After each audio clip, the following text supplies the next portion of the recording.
Hi, I'm Michael Killen, and our guest tonight is Lynn. He is the former Undersecretary of the United States Department of Energy. He is also an administrator and educator at Stanford University. But before I say hello to him and start asking him questions, I want to make an announcement. Dr. Katerina Powers, this is her gallery, and she is the driving force for putting on this 8-day speaker tour. And I think there's no other gallery in Silicon Valley, or maybe even the entire San Francisco Peninsula, that can put on a speaker tour like she has put on. And I think she does it because she wants to make a great contribution to the community, and she wants to have a real hot gallery, okay? Lynn, how are you today? I'm well. This is the third time I think you and I have gone on camera together.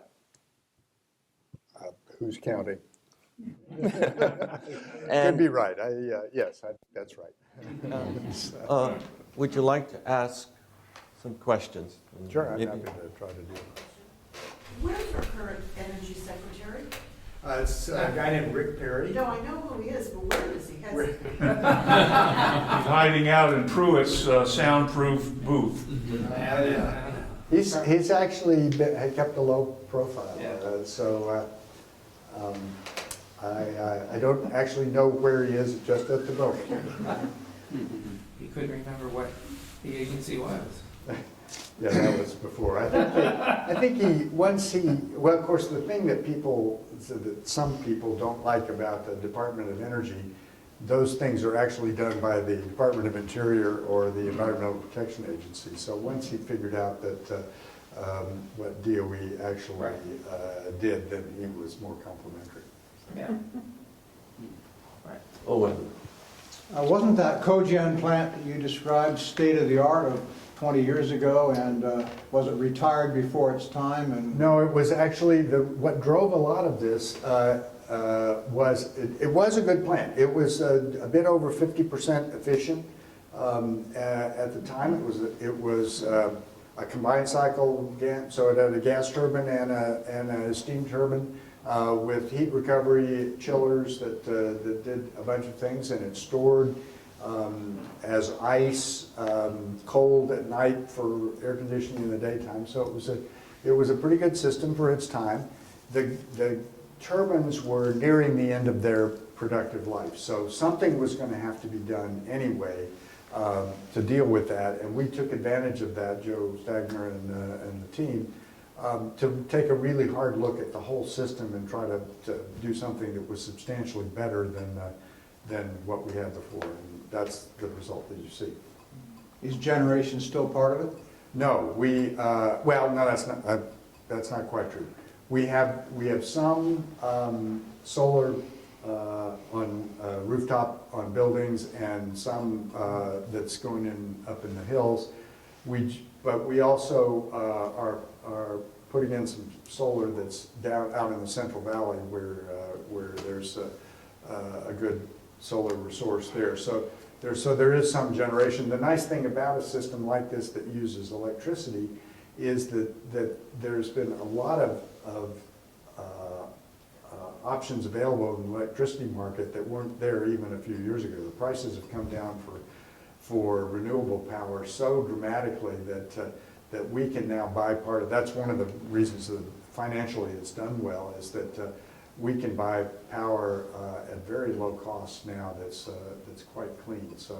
So in the end, there was there was a lot of toing and froing, thinking about whether we needed to do that generation on campus or not. And in the end, we decided to go with a system where we used electricity on the campus, and then had the flexibility as to how we chose to acquire that electricity.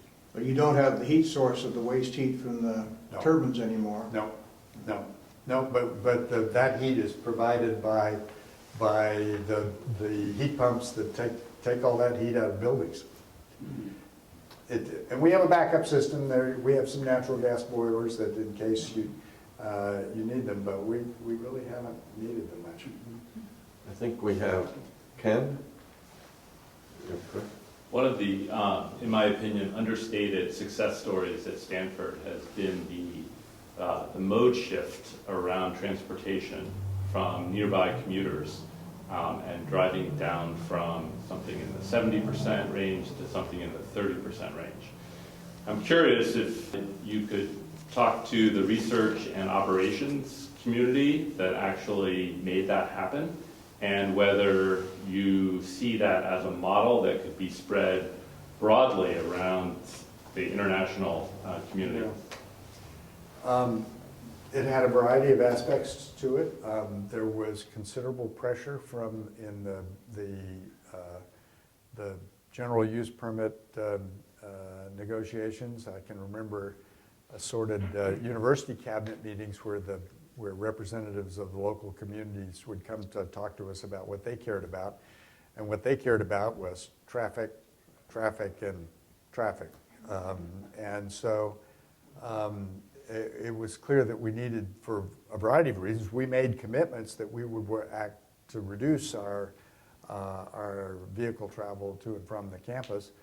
Then that involved a whole lot of programs that involved providing incentives, providing help to buy rail passes or bus passes, to incentives for carpooling. You know, a close-in parking place on campus is a valuable commodity, and carpools get that. So. Then there was, I mean, really, they did all kinds of creative stuff with having drawings for those that commuted outside the normal hours. And then meanwhile, there was a group of researchers working on thinking about how to do this in all kinds of settings. They were working in some city in India, for example, doing experiments on all these kinds of things, and all of that kind of flowed together. I think it's another case where we are more than happy to share what we've learned on that sort of thing as a way to try to reduce both emissions and congestion that comes from commuting. Okay. Josephine, you have a question? I have a question. You mentioned this new material that absorbs CO2. Do you see other, or takes it out of the atmosphere? Yeah, sends the energy out to the Yeah. atmosphere. Do you see other new technologies emerging that may be applicable in a reasonable amount of time to Oh, help sure. us solve Yeah, lots. some of these problems? Yeah, so I'll give you another example. So if you, in your computer, you almost certainly have a lithium-ion battery. And one of the electrodes in that lithium-ion battery hooks up with the lithium atom as the electricity goes in and out. If you replace that carbon atom with a silicon atom, you can put 4 lithium atoms in there. Now, the problem is that those atoms actually do take up space. So if you do this in a bulk material, it expands and contracts, and pretty soon the battery disassembles itself. This is actually one of the important ways that batteries of all kinds fail. But if you make little nanorods or nanoparticles of silicon so that you've created some space for that volume change to take place, then you can build a long-lived battery that has higher energy density than one that uses the traditional electrodes. So now that's one of many versions of some combination of electrochemistry and material science, where we now know how to make really so-called nanostructured materials. There's just a huge opportunity space with catalysts and so on that we can see many devices that will make it into the marketplace. There is one little company called Emeritus now that came out of the work funded by the Global Climate and Energy Project that is selling batteries commercially now. So yeah, there are a bunch more examples out there as well. I think Jim Colwell has a question. I have several questions, but I'll just ask one right now. I've been reading about a new kind of battery called the quantum glass battery, which is supposed to be super efficient, charges really fast, and keeps the charge for a very long time. And Yeah, is that real or just a theory? You just said as much as I know about it. So I'm sorry, I can't help on that. I don't know enough to say anything useful. And when I don't know, I try to keep my mouth shut. I wonder, Janet, Are you looking at any water issues? You know, water is important in lots of ways. But yes, absolutely, it's connected to the energy issues. One, because we use quite a bit of energy to pump it around and to heat it up. But it's also the demand for fresh water is a really important place. Now, there's plenty of water on the planet, but a whole lot of it has more salt in it than you want, and maybe some other things as well. So an energy efficient way to do desalination or water purification in general would be hugely helpful. One of the things that we proposed in my time at the Department of Energy was to build a so-called energy hub that would really focus on desal as a significant contribution to humanity across the planet.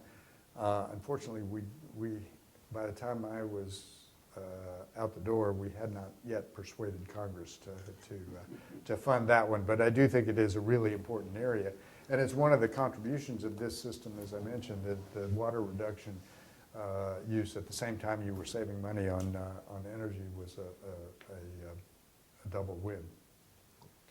okay, Katerina, do you have the last question or the last statement? Yes, so, sure.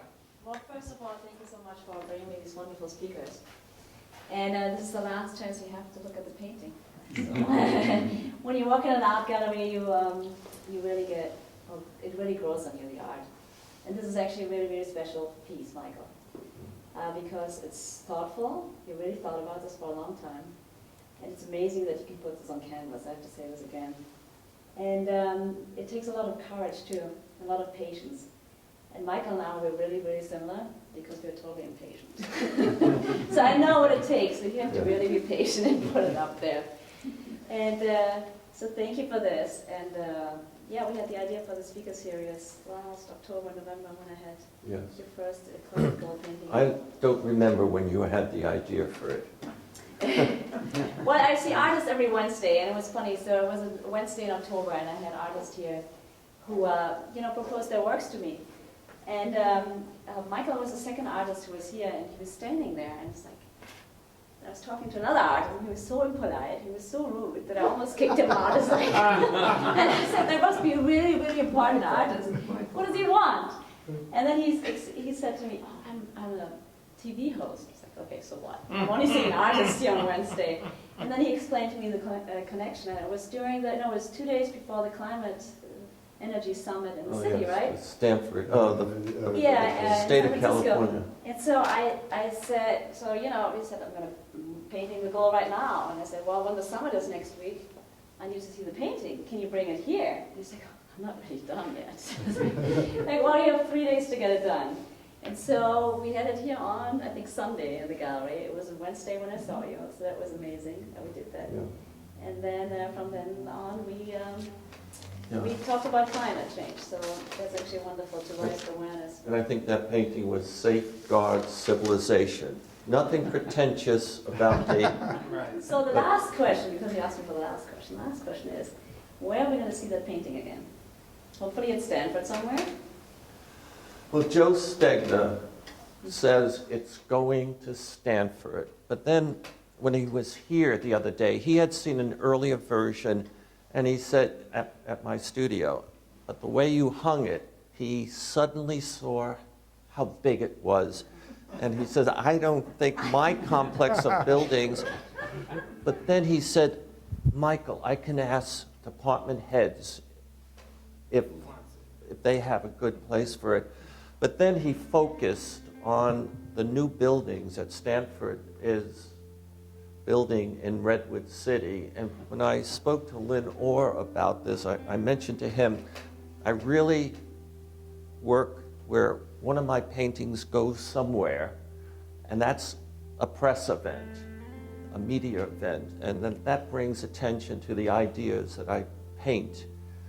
And I want to pull the painting out from time to time to go to other places. And I think Lynn then led me to, oh, that's not a big deal, Michael. You pull your 15-foot painting out and just slap another one right in. You have multiple paintings. But Well, we had a request from San Jose State, remember the other day, to put it up there, and that's Oh, actually really? really, really good to move it around the country, to Yeah. show this is what it is. Yeah, Because it's people, part of people the understand it educational better process. if you visualize it, right? If you really see it, because it explains a lot about, how the thermal energy works, but if you really see it, it's fantastic, I think. But a it's good idea. definitely on June 20th going to the Arriaga Alumni Conference Center at Stanford. It'll be on the left side of the wall when everyone walks in with Jim Sweeney, Silicon Valley Energy Summit. And I'm pleased, I'm honored. And thank you. Thank you. Wonderful. I always enjoy it with you.